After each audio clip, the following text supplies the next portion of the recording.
কোন যে জিনিস এটা দুনিয়ার কোথাও পাওয়া যায় না। যাইতে পারো কলিকাতা হারবালে, কিন্তু যৌবন পাওয়া যাবে না। যাওয়া যাবে মডার্ন হারবালের কাছে, চাইনিজ হারবাল আর আমেরিকান হারবাল। হ্যাঁ, পোস্টার কুমিল্লা তো আছে আমেরিকান হারবালের, না নাই? হ্যাঁ, দেখায় দেবো। আমি রাস্তায় দেখতে দেখতে আসতেছিলাম, আমেরিকান হারবালের কাছে গেল, যৌবন ফিরা পাওয়া যাবে না। যৌবন ভিন্ন জিনিস। যৌবন, যে যুবক যৌবন পাইল তার উচিত ছিল আল্লাহর কাছে। ও আল্লাহর থেকে দূরে গেল কি করে? আমার বিবেক বোঝে না, আমি যোগ বিয়োগ মিলাইতে পারি না যে এই প্রবাদ বাক্য কেন হইল। গাছে ফল হইলে ডালপালা ঝুঁকা যায়। ও বুঝি এটা ওই গাছ যে নারকেল গাছ যতই ধরো কে ঝুঁকবে না, ঠিক না? এটা মনে হয় ওই গাছ, বিদ্যা যতই হোক সে ঝুঁকবে না। নাহলে বিদ্বান হওয়ার পরে আল্লাহর কাছে হওয়া উচিত। যুবকের যৌবন পাওয়ার পরে আল্লাহর কাছে হওয়া উচিত। রূপসীর রূপ পাওয়ার পরে আল্লাহর কাছে হওয়া উচিত। যোগ্যতা আলাদের যোগ্যতা পাওয়ার পরে আল্লাহর কাছে হওয়া উচিত ছিল। কিন্তু আফসোস, আমার সমাজকে তো আল্লাহটাইকেও আনতে পারে না। 24 ঘন্টার ভিতরে 5 বার ডাকে। আমি তো বলি আল্লাহ নামাজের জন্য ডাকে না। ওলামা হয়তো একমত নাও হইতে পারে আমার সাথে, আল্লাহ নামাজের জন্য ডাকে না। এই উম্মতকে এতটুকু ভালোবাসেন যে আল্লাহ কথা বলার জন্য ডাকেন, নামাজের জন্য ডাকেন না। এই জন্যই মনে হয় কিতাবালা লেখছে মুসাল্লি ইউনাজি রব্বা, নামাজি আল্লাহর সাথে কথা বলে। রাত্রটা যখন পার হয়ে যায়, সুবে সাদেক যখন হয়ে যায়, তো আল্লাহ চিৎকার দিয়া মনে হয় বলতে থাকেন, রাতটা পার হয়ে গেল, তোর সাথে কথা হইল না, জলদি একটু উঠ না, একটু আয় না, তোর সাথে একটু কথা বলি না। আবার যখন সকালেরটা ফজরেরটা শেষ হয়ে যায়, আবার দুপুর আসে, তখন যেন আল্লাহ বলতে থাকে, সেই সকালে কথা হইল, এখন তো দুপুর হয়ে গেল, তোর সাথে কথা হয় না, একটু আয় না, দুপুরে একটু কথা বলি না। দুপুর যখন ঘনায় আসর বিকাল হয়, তো আল্লাহ আবার ডাকে, সেই দুপুরে কথা হইল, এখন তো বিকাল হয়ে গেল, আয় না, তোর সাথে একটু কথা বলি না। বিকালের পরে যখন সূর্য ডুবে যায়, তো আল্লাহ আবার বলে, সেই বিকালে কথা হইলো আর সূর্যটা ডুবে গেল, এখন তো রাত্রই হয়ে গেল, আয় না, তোর সাথে একটু কথা বলি না, যেটাকে মাগরিব বলে। আপনি বলবেন এশারের সময় কেন কথা বলে? আমার মন বলে এশারের সময় মনে হয় এই জন্য কথা বলেন যে একটু পরেই তো ঘুমায়া যাবি, কাল সকালে উঠাইলে তো উঠবি, যদি না উঠাই তো আর কোনোদিন উঠা হবে না, চিরদিনের জন্য নিদ্রা হয়ে যাবে, তোর সাথে আমার কথাও হবে না, একটু পরে তুই ঘুমায়া যাবি, আয়না শেষমেশ তোর আর আমার একটু কথা হয়ে ঘুমা। আমার তো মনে হয় আল্লাহ কথা বলার জন্য ডাকে, নামাজের জন্য ডাকে না। তেমনি এই মজমায় একজনও হাত উঠাইতে পারবে কিনা আমার সন্দেহ আছে যে আমরা যে নামাজ পড়ি, আজ পর্যন্ত ওলামা ছাড়া একজনও এখানে হবে না। অথচ কুমিল্লা, নোয়াখালী, কুমিল্লা এই বেল্ট ওলামাদের জায়গা। ওলামা, বাংলাদেশের সবচেয়ে বেশি ওলামা এই অঞ্চলে, কুমিল্লা, নোয়াখালী। এইখানে একজনও বলতে পারবে না আমি এই জীবনে যতদিন নামাজ পড়ছি একদিন হইল 2 মিনিটের জন্য কোনো ওলামার কাছে যায় আমি বলছি, হজরত আমার 2 রাকাত নামাজ দেখা দেন, আমার 1 রাকাত নামাজ দেখা দেন, যে এটা ঠিক আছে কিনা, আল্লাহর রসুলের নামাজের মতো কিনা, একটু দেখা আপনি সত্যায়িত করে দেন। একজনও এখানে নেই। হাত উঠায় বলতে পারবেন না যে আমি আমার নামাজ যায় কোনো আলেমের কাছে সত্যায়িত করছি। কতজনই তো কুমিল্লা পাওয়া যাবে 6 মাস পর পর সিঙ্গাপুর। বৎসরের মাথায় তো যাই যায়, কেন? ফুল চেক আপ করে আসি, শরীরটা কোনো সমস্যা হইল কিনা দেখার জন্য। প্রতি বৎসরে যদি আপনার শরীরটাকে চেক আপ করতে হয়, তো জীবনে কি একবারও নামাজটা চেক আপ করার দরকার ছিল না? রাগ হয়ে গেলেন? কুমিল্লার মানুষ রাগ হয় না, কিন্তু জীবনে তো একবারও নামাজটা চেক আপ করার দরকার ছিল। জীবনে তো একবারও আমার সূরাগুলা চেক আপ করা দরকার ছিল। জীবনে তো একবারও দুরূদ শরীফটা চেক আপ করার দরকার ছিল, যেই দুরূদ আপনাকে জান্নাতে নিয়ে যাবে। আমি দলিল দিতেছি, এই উম্মত জাহান্নামে দুজক থেকে পুলসেরাতের থেকে পড়ে গেল ডাইরেক্ট দুজকে যাবে না। এই উম্মতে মুহাম্মাদি সাল্লাল্লাহু আলাইহি ওয়াসাল্লাম দুজকে যদি পুলসেরাতের থেকে পড়েও যায় তো পুলসেরাত ধরে লটকায় থাকবে, চুলা থাকবে, অপেক্ষা চলতে থাকবে দুরূদ আছে কিনা। যদি দুরূদ থেকে থাকে, নবীজির উপরে পড়ছে, ওই দুরূদ থেকে থাকে, তাহলে দুরূদ আসবে আর একে উঠা পুলসেরাতের উপরে দাঁড় করাবে, তারপরে দুরূদ একে পার করাবে। আপনি মনে করছেন নবীর দুরূদ এমনি? শুধু শুধু কোরআন পড়া দিছে। কোরআনের এক আয়াতের উপরে আমার প্রশ্ন হয়, ডেলি শুক্রবারে আজকেও আপনাদের প্রত্যেক মসজিদের খতিবরা পড়ছে খুতবার ভিতরে, ইন্নাল্লাহা মালাইকাতাহু ইউসাল্লুনা আলান নবী ইয়া আইয়ুহাল্লাযীনা আমানু সাল্লু আলাইহি ওয়া সাল্লিমু তাসলিমা। আমার এখানে তিনটা প্রশ্ন হয়। আমার প্রশ্ন হয়, আল্লাহ আমাদেরকে দুরূদ পড়তে বলতেছেন, আমরা আর কয়দিন বাঁচবো, আর কয়দিন পড়বো? আপনার বন্ধুর উপরে তারপর দুরূদ পড়বে কে? কে কে পড়বে আপনার বন্ধুর উপরে দুরূদ? আল্লাহ বলে, বেওকুফ, তুই দেখিস নাই, ফেরেশতারা পড়বে। তুই চলে গেলে কি আসে যায়, ফেরেশতা পড়বে। আমি যদি আল্লাহকে প্রশ্ন করি, আল্লাহ ফেরেশতা তো মারা যাবে।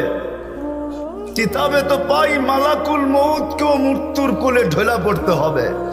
সর্বশেষ উনি মারা যাবেন, ওনার পরে আর কেউ মারা যাবেন না। সর্বশেষ আল্লাহ জিজ্ঞাসা করবে, মাম বাকিয়া, কে বাকি? তো মালাকুল মউত বলবে, আনা ওয়া আনতাল হাইয়ুল্লাযী লা তামুত, আমি বাকি আর আপনি চিরঞ্জীব, আর কেউ নাই। আল্লাহ বলবে, ফাতামুত আনতা, এবার তোমার পালা, তুমি মরো। আল্লাহ যুক্তি দিবে, লি আন্নী কাতাবতুল মউতা আলা মান তাহতা আরশি, আমার আরশের নিচে লেখা আছে, দেখো আমার আরশের নিচে যে আছে তাকে মৃত্যু স্বাদ পান করতে হবে, হবেই হবে। আল্লাযী হাইলা ইয়ামুত ফাহুয়া ফাওকা আরশি, যে চিরঞ্জীব সে আমার আরশের উপরে বিরাজমান, তুমি আরশের নিচে বিদায়, তুমি মরো। সাইয়ুলকি আলাইহি সাকারাতাল মউত, মৃত্যুর যাতনা আল্লাহ ওনার উপরে ঢালবেন, উনি জমিনে পড়বে আর একটা চিৎকার দিবে, যেখানে আছে ওইখানেই পড়বে আর একটা চিৎকার দিবে, আর বলবে, লাউ আলিমতু সাকরাতাল মউত মা কাবাসতু আরওয়াহাল মুমিনিন, মৃত্যুর যাতনা যদি আমার জানা থাকতো তাহলে কোনো মুমিন মুসলমানকে আমি এত কষ্ট দিয়ে নিয়ে আসতাম না। মৃত্যুর এত কষ্ট। আল্লাহকে যদি প্রশ্ন করি, ফেরেশতা তো চলে যাবে, তো আমাদের নবীজির উপরে দুরূদ কে পড়বে? তা আল্লাহ বলে, তোর মতো বেওকুফ তো দেখি নাই, তুই মনে হয় কোরআন পড়িস, কোনোদিন ভাবিস না শুরুতেই তো আমার নাম, ইন্নাল্লাহা ওয়া মালাইকাতাহু, আমি আল্লাহ পড়তে থাকবো, আমি চিরঞ্জীব, বন্ধুর দুরূদ আমি কোনোদিন বন্ধ হতে দিব না, না না না, আমার বন্ধুর দুরূদ চলতে থাকবে। ওই দুরূদটা তো কোনোদিন টেস্ট করলাম না। রাগ হয়ে গেলেন আপনারা? আমি কুমিল্লা বেশি আসি না, একবার আসছিলাম মনে হয় আপনাদের ঈদগাহ মাঠে নাকি, একবার আসছিলাম, আর দ্বিতীয়বার আসছি শহরের। এর আগে আর আমি কখনো আসি না, এটা আমার দ্বিতীয়বারই। জানি না এটা শেষ হয় কিনা, তৃতীয়বার আসা হয় কিনা এটাও জানি না। বাঁচলে তো আসবো, রিজিক থাকলে তো আসবো। এই জন্য দুরূদ তো কোনোদিন আমি টেস্ট করলাম না, দোয়ায় কুনুত তো করলাম না, দোয়ায় কুনুত তো করলাম না, অথচ ডেলি তো আমি পড়ি, 18টা অঙ্গীকার করি আল্লাহর সাথে, 18টা দোয়ায় কুনুদে 18টা অঙ্গীকার আছে, 18টা অঙ্গীকার। কয়টা? 18টা। রাগ হয় না কিন্তু, আজ পর্যন্ত কোনো আলেমও ভাবে কিনা আমি জানি না, দোয়ায় কুনুত পড়ে আর ভাবে কিনা যে আমি আল্লাহর সাথে অঙ্গীকার করতেছি। 18টা অঙ্গীকার দোয়ায় কুনুতে, কয়টা আমি পুরা করতেছি? তো যেটা আমার বুঝানোর ছিল, যেটা বুঝাইতে চাইতেছিলাম, যে আমি তো কোনোদিন টেস্ট করি নাই, তা আমাদের নামাজই কি? আল্লাহ নামাজের জন্য ডাকেন না, আল্লাহ তো কথা বলার জন্য ডাকেন। আল্লাহ নামাজের জন্য ডাকেন না, এই উম্মতকে আল্লাহ জান্নাতের চাবি দেওয়ার জন্য ডাকেন, চাবি দেওয়ার জন্য। আসসালাতু মিফতাহুল জান্নাহ। জান এই মাদ্রাসার মক্তবের ছেলেরা পড়ে, আসসালাতু মিফতাহুল জান্নাহ। নামাজ জান্নাতের চাবি। আল্লাহ চাবি দিতে ডাকেন।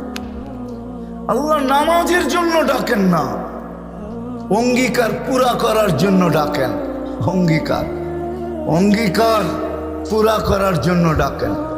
কেননা কিয়ামতের দিন, হায় হায়, আমি তো বলি, জানি না বুঝবেন কি বুঝবেন না, আমি বলি এই উম্মতকে দুনিয়াতে পাঠানেরই কথা ছিল না। কি অনেক কিছু মিলাইলে দেখা যায় আমাদেরকে পাঠানেরই মনে হয় কথা ছিল না। নাহলে এত ছোট জীবন দিবেন কেন? 60-70 বৎসর, কত কাউকে তো হাজারও দিলেন, ঠিক না? আমাদেরকে 60-70 বৎসর দিয়ে কেন পাঠাইলেন? আবার 60-70 বৎসর দেওয়ার পরেও 2 পর্বে আমাদের জীবনটাকে আল্লাহ কমায় দিছেন, লেস করে দিছেন, বাদ দিয়া দিছেন। প্রথম 15 বৎসর হিসাবে আসবে না, যতক্ষণ পর্যন্ত বালেগ না হয়, কলম তার বিরুদ্ধে যায় না, পক্ষে চলতে পারে, বিরুদ্ধে চলবে না, রুফিয়াল কালাম। এইখানে 15 বৎসর বাদ। তারপরে যেটা থাইকা যায় 60 আর 70-এর ভিতর থেকে, যতক্ষণ আমরা ঘুমাই 4-6 ঘন্টা আর 8 ঘন্টা, এটাও কলম উঠানো থাকে, আমাদের বিরুদ্ধে যায় না, এটাও মাপ, এটাও। তাইলে আর থাকলো কি? কোরআন আমাকে বুঝায় এত অল্প সময়ের জন্য কেন পাঠাইলেন। তাহলে কোরআনের ভিতরে ডুব দিলে মনে হয় বুঝে আসে। আল্লাহ মনে করেন যে কেন পাঠাইলাম, কিয়ামতের দিন তোমাদেরকে আমার পক্ষে সাক্ষী হিসাবে আমার পাশে দাঁড় করাবো। শুহাদা আলান নাস। কিয়ামতের দিন এই উম্মত আল্লাহর পাশে সাক্ষী হিসাবে দাঁড় করাবে আল্লাহ। সমস্ত উম্মতের উপরে আমাদেরকে সাক্ষী হিসাবে দাঁড় করাবে আল্লাহর পাশে। ইনশাআল্লাহ এই উম্মত কিয়ামতের মাঠে দাঁড়াবে না, এই উম্মত স্টেজে দাঁড়াবে। স্টেজে আল্লাহর পাশে স্টেজ লাগানো হবে, ওই স্টেজে এই উম্মত দাঁড়াবে। কারণ আসামি আর সাক্ষী এক জায়গায় দাঁড়ায় নাকি? দুইজনের মান একটা, দুইজনের মান ভিন্ন, ঠিক না? আমরা পাশে, না কোরআন বলতেছে শুহাদা আলান নাস ওয়া ইয়াকুনুর রাসূলু শাহীদান আলাইকুম ওয়া তাকুনু শুহাদা আলান নাস। আমরা সাক্ষী। আল্লাহ বলে কম সময় দিয়া কেন পাঠাইলাম জানো? কিয়ামতের দিন কেউ প্রশ্ন করতে পারে যে এরা যে সাক্ষী হিসাবে দাঁড়াইলো, এরা তো দুনিয়াই দেখে নেয়, তাইলে আবার সাক্ষী হবে তো হবে কি কইরা? ওই দিন যেন আমি বলতে পারি এদের পা উঠায়া দেখো, এরা এখনো দুনিয়ার মাটি লাগানো আছে, যদিও কম সময়ের জন্য। মনে হয় আমাদেরকে দুনিয়া পারানোর জন্য আল্লাহ পাঠাইছেন। অনেক সময় বলে না, আরে আপনার টাইম নাই, তাতে কি আসে যায়, আমার বাড়িটা পাড়ায় চলে যায়। আল্লাহ মনে হয় এই জন্য পাঠাইছেন যেন আমরা দুনিয়াটা পাড়ায় চলে যাই। অল্প সময় দিয়ে আল্লাহ পাঠাইছেন, বেশি সময় আমাদেরকে দেন নাই, শুধু নবীজির কারণে। এই জন্যই তো আমি বলি, জানি না ওলামা একমত হবে কি হবে না। এই উম্মত দুনিয়ায় আসারই ছিল না। এই উম্মতকে আল্লাহ বাছাই কইরা, প্রথম তো এই উম্মতকে 3 বার আল্লাহ কুদরতি হাত লাগাইছেন এই উম্মতের উপরে। জন্ম লগ্নে একবার খালাকতু বিয়াদিয়া, দ্বিতীয়বার কুদরতি হাত লাগাইছেন হুয়াজতাবাকুম, বাছাই লগ্নে দ্বিতীয়বার আমাদেরকে আল্লাহ বাছাই করছেন। বাছাই সমগ্র মানব জাতির ভিতর থেকে আমাকে উঠাইতে উঠাইতে কত কুঠি উঠানের পরে মনে হয় আমি আল্লাহর কুদরতি হাতে আসছি, আর আল্লাহ বলছেন যা তোকে উম্মতে মুহাম্মদী বানাই। বাছাই পড়বে তৃতীয় আল্লাহর কুদরতি হাত লাগছে আমাদের উপরে। আল্লাহ আমাদের উপরে চিহ্ন লাগায় দিয়েছেন। চিহ্ন, চিহ্ন বোঝেন, যেন কিয়ামতের দিন হারায় না যায়। আল্লাহ সাহাবা জিজ্ঞাসা করছে, ইয়া রাসূলুল্লাহ, সমগ্র মানব গোষ্ঠী উঠবে, আপনি আমাদেরকে খুঁজে পাবেন কি কইরা? তা আল্লাহ রাসূল হাসতেছিল আর বলতেছিল, চিহ্ন লাগানো আছে। চিহ্ন কই, সেই চিহ্ন আবার কি? কই গুররাম মুআজ্জিলিনা মিন আসারিস সুজুদ, তোমাদের নামাজের জায়গা উজুর জায়গার থেকে নূর ফুটা বাহির হবে, আর কারো বাহির হবে না। আমি নূর দেখা চিনমু তোমরা আমার, আমি ডাইকা ডাইকা কাছে নি। চিহ্ন লাগায় দিছেন কুদরতি হাত দিয়ে, স্টিকার লাগায় দিছেন কুদরতি হাত দিয়ে। স্টিকার চিনেন? কোম্পানির লেবেল আছে, এই যে লেবেল লাগায় দিছে কোম্পানি। আল্লাহ আমাদের উপরে লেবেল লাগায় দিছেন কুদরতি হাত দিয়া, কুনতুম খায়রা উম্মাহ। এটা লেবেল, এটা স্টিকার, লেবেল লাগায় দিছেন তোমরা খায়রে উম্মাহ। আফসোস কোত্থেকে যেমনি আমি হারায় কত দূর চলে গেছি। প্রথম স্বাধীনতা দিছেন আল্লাহ শিক্ষাগত, দ্বিতীয় স্বাধীনতা দিছেন আল্লাহ পেশাগত, তৃতীয় স্বাধীনতা আল্লাহ দিছেন মত আদর্শগত। স্বাধীনতা যদি না দিতেন সব আল্লাহর, আর আপনি টক শোতে বসে বলবেন আল্লাহর বিরুদ্ধে, আর আপনি চিৎকার দিয়ে বলবেন গড ইজ নাথিং। হ্যাঁ, অস্তিত্ব কে দিছে? বাক স্বাধীনতা, যেটা মত আদর্শের স্বাধীনতা দিছে আল্লাহ। এই জন্য কিচ্ছু বলেন, শুধু অপেক্ষা করেন, অপেক্ষা। কোরআনও বলে ফান্তাযিরু ইন্নী মাআকুম মিনাল মুনতাযিরিন, আমি অপেক্ষা করতেছি, তোমরা অপেক্ষায় থাকো। আল্লাহ কিসের অপেক্ষা? ইদা জা আজালু, সীমারেখা আসতে দেরি, আখাযনাহু বাগতাতান, তোমাকে আমি ছো মাইরা উঠাইতে দেরি করবো না। লা তুসআলুন্না আনিন নাঈম, তারপরে তোমাকে একটা একটা জিজ্ঞাসা করব, তারপরে দেখি তুমি যাও কোথায়, কোথায় যাবে তুমি। সত্য এটাই, মত আদর্শের স্বাধীনতা, যেটাকে বলে কি বলে মত আদর্শের স্বাধীনতা আল্লাহ দিয়েছেন, আদর্শগত স্বাধীনতা। নাইলে নাস্তিক হওয়ার কোনো প্রশ্ন ছিল না। অস্তিত্ব দিবে আল্লাহ, আপনি বলবেন আল্লাহর বিরুদ্ধে, এটা পসিবল ছিল না, ইম্পসিবল। আল্লাহ দেখায় দিয়েছেন 2020-এ, দেখায় নাই? কি দেখাইছে?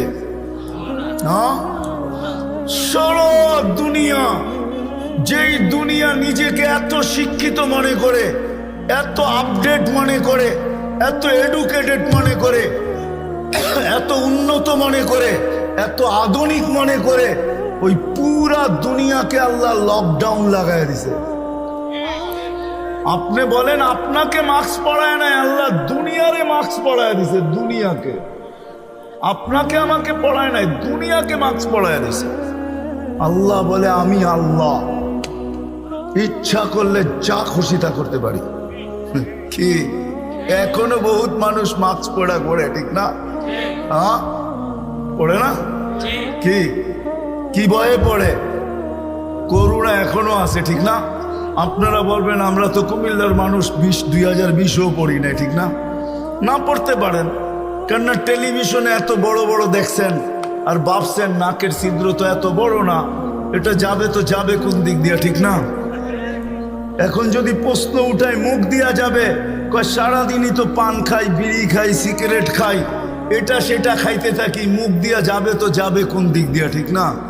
হ্যাঁ, এই জন্য নাও পড়তে পারেন। তা আল্লাহ মত আদর্শের স্বাধীনতা দিছেন।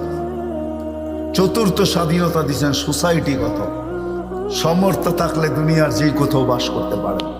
আমি চিনি কুমিল্লার অনেক মানুষ যারা আমেরিকাতে বাস করে, আমি চিনি অনেককে কুমিল্লার যারা অস্ট্রেলিয়া বাস করে, যারা কানাডায় বাস করে, আমি চিনি ইউরোপে বাস করে, চিনি আমি অনেককে চিনি, আমাকেও চিনি।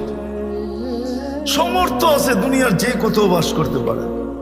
আর পঞ্চম স্বাধীনতা, এই ছোট জীবনটা, যেমন স্কুলে খেলার সময় একটা পর্ব হয়, যেমন খুশি তেমন সাজো।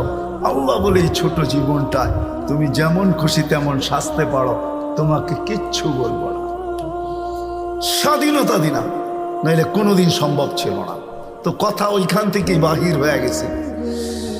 যতক্ষণ পর্যন্ত আল্লাহ আল্লাহ রসুলের কাছে আকর্ষণের পাত্র না হব, আর আকর্ষণের পাত্র হব আমলের দ্বারা। কিসের দ্বারা? আর আমল জীবনে আসবে দ্বীনি কথা যত বেশি একাগ্র চিত্তে শুনবো, মনোযোগ সহকারে শুনবো, আর দিলে গাঁদবে, তখনই আমল আসবে। আর আমলের দ্বারা আমি আকর্ষণের পাত্র হব, তখন বংশ কি আল্লাহ দেখবেন না? কুমিল্লার মানুষ, কথা শেষ দিকে চলে আসছি আমি, 6 বার আমি বেলালের বাড়ি দেখছি, 6 বার রাদিয়াল্লাহু তাআলা আনহু। আমি 6 বার ইথিওপিয়া গেছি, 6 বার। এই চোখ থেকে পানি 6 বার ঝরছে, শুধু বাড়ি দেখা, ব্যক্তি তো দেখি নাই, কোত্থেকে দেখবো? সে তো অনেক আগে চলে গেছে, তার দেশের মানুষগুলা দেখছি। কিন্তু একটা অনুমান হয়েছে, একটা এটাকে কি বলে, এতটুকু বুঝতে পারছি যে 1400 বছর আগের বেলাল কেমন ছিল। আজকের মানুষগুলোই যখন পছন্দ হয় না, তো 1400 বছর আগেরটা কেমন হবে? আজকের ইথিওপিয়া আদিস আবাবা রাজধানী ইউরোপের সাথে টক্কর লাগায় উন্নত হইতেছে, ইউরোপকে পিছিয়ে রেখা দিতেছে। তাইলে আজকেও যদি মানুষগুলো পছন্দ না হয়, 1400 বছর আগের বেলাল কেমন ছিল? কিন্তু বেলাল যেখানে ওইখানে কেউ নাই। কেমন আকর্ষণের পাত্র, জমিনে চললে জান্নাতে পদধ্বনি হতো, জান্নাতে। আল্লাহর রাসূল কানে শুইনা ঈসা বলছে, মা বালু খাইয়া বেলাল, এত বড় আকর্ষণের পাত্র কি করে হইলে জান্নাতে তোমার পদধ্বনি? তাও আমার আগে আগে, পিছিয়ে হইতো তাইলে মাইনা নিতাম, আমার আগে আগে। দেখতে তো ছিলাম না তোমাকে, পদধ্বনি শুনতে ছিলাম। জিবরিল আলাইহিস সালামকে জিজ্ঞাসা করলাম, আমার আগে কে? তো হাসি দিয়া বলল, আবদুকা বেলাল, আপনার গোলাম বেলাল। আয়েশা বলতেছে, হারেস বিন নোমান, তুমি এত আকর্ষণের পাত্র কি করে হইলা? বলছে, কি ইয়া রাসূলুল্লাহ, জান্নাতে ঘুরতেছিলাম, তুমি তাহাজ্জুদে কোরআন পড়তেছিলা, আমার রাত্রেই সফর ছিল, আমি রাত্রেই পৌঁছে গেছি ওইখানে, আর রাত্রই ছিল, সময়কে আল্লাহ থামায়া দিছিলেন, রাত্র ছিল, জান্নাত ভ্রমণ করতেছিলাম, লাউড স্পিকারে তোমার কোরআন শুনতেছিলাম।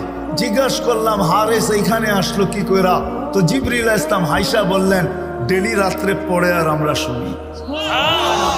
জিজ্ঞাসা করলাম, এই মর্তবা পাইলো কি করে হারেস? সে কয়, মার পায়ের ধুলার বদৌলতে, মার খেদমত করা। আজকালকার সমাজের যুবকরা তো সন্তান মা বাবার খেদমতই করতে চায় না। বললে আবার কুমিল্লার মানুষ রাগ হয়ে যায় কিনা জানি না। হ্যাঁ, কুমিল্লা আসছি এই জন্য মনে ওঠে, হায় ওই দিনের কথা মনে ওঠে যেদিন পুলিশ লাইনের সামনে সন্তান বাপকে গুলি করে মারছে। বুঝা গেছেন না? বুঝা গেল নাই? মানে নাই? বুঝা গেলেন? আমি তো ভুলি নাই আপনাদের এই কাহিনী। কুমিল্লা দিয়ে গেলেই আমার মনের ভিতরে ওঠে যে হায় কোন সমাজে জন্ম নিলাম, কোন দুনিয়াতে আসলাম। আপনাদের এই কুমিল্লা ঘটছে, নেটে সার্চ দেন, দেখেন লেখা আছে, পত্রিকায় উঠছে, মিডিয়ায় আসছে। বাকিগুলা বাদই দিলাম, ঐশীর কথা বাদই দিলাম, ঠিক না? ঐশীর কথা বাদই দিলাম। সন্তান, কোথায় আসলাম আমরা? সন্তান মা বাবাকে গুলি করে, হত্যা করে, হায় হায় হায়, অথচ মার খেদমত করে হারেস বিন নোমান। আরেকটা মনে উঠলো, এই জন্য বলতেছি, মুসা আলাইহিস সালাম আল্লাহকে জিজ্ঞাসা করছে, আল্লাহ আমার জান্নাতের বন্ধু কে? কয় কসাই। আপনি আমার সাথে এমনই করেন, যেটা জিজ্ঞাসা করি সাথে সাথে জবাব দিয়া দেন, আমি আর কসাই মিল হইল কোথায়? আল্লাহ বলে সিদ্ধান্ত এটাই, ওয়াকাউলুন আল ফাসাল, আমাদের সিদ্ধান্তই সিদ্ধান্ত। আচ্ছা ঠিকানা দেন, যায় দেখি কি আমল করে। তো যায় দেখে, হ্যাঁ কসাই। সারাদিন গোস্ত বিক্রি করে যখন বাড়ি যাওয়ার পালা আসছে, তো গোস্তের একটা টুকরাকে নিয়া কিমা বানায়া পোটলার ভিতরে নিয়ে দোকান বন্ধ করতেছে। মুসা আলাইহিস সালাম বলতেছে, তোমার বাড়ি মেহমান হওয়া যাবে? অবশ্যই যাবে, কিন্তু শর্ত আছে, আমি ডাইরেক্ট বাড়ি যাব না, আমার সাথে চলো। তো বলছে ঠিক আছে চললাম। যায় ঢুকছে এক ঝুপড়ির ভিতরে, খুব পরিপাটি সুন্দর, কিচেনে যায় ঢুকা রুটি বানাইছে, তরকারি পাক করছে, রুটিকে চুবাইছে তরকারির ভিতরে, তারপরে এক খুনখুনে বৃদ্ধাকে বুকে টেক লাগায় বসাইছে, পিঠ লাগায় বসাইছে, পিঠ বুকের সাথে লাগায়া বসায় নেওয়ালা বানায় বানায় খাওয়াইতেছিল। মুসা আলাইহিস সালাম দেখতেছেন, কেননা ওনার অভিজ্ঞতা ছিল খিজির আলাইহিস সালামের সাথে বেশি প্রশ্ন কইরা 3 প্রশ্নেই ওয়াকআউট। আল্লাহর রাসূল বলছে, লাউ সাবারা মুসা লা আলিমনা কাসীরাম মিনাল খাইর। মুসা আলাইহিস সালাম যদি আরেকটু ধৈর্য ধরতেন তাহলে আমরা আরো তথ্য জানতে পারতাম। তো উনি বুঝে গেছেন চুপ থাকাই ভালো, কিচ্ছু জিজ্ঞাসা করেন নাই। যখন খাওয়া দাওয়া শেষ, পরিপাটি শেষ, শোয়া দিয়া এখন বলতেছে পাশেই আমার বাড়ি, চলো আমার বাড়িতে মেহমান থাকবে। এখন আর চুপ থাকতে পারেন নাই। তো বলতেছে, শোনো এই বৃদ্ধা কে? আমার মা। সকালে যখন যাই তো পরিপাটি করা যাই, খেদমত করা যাই, বিকালে যখন আসি তো আগে মার খেদমত করি, তারপরে নিজের ঘরে যাই। বুঝলাম।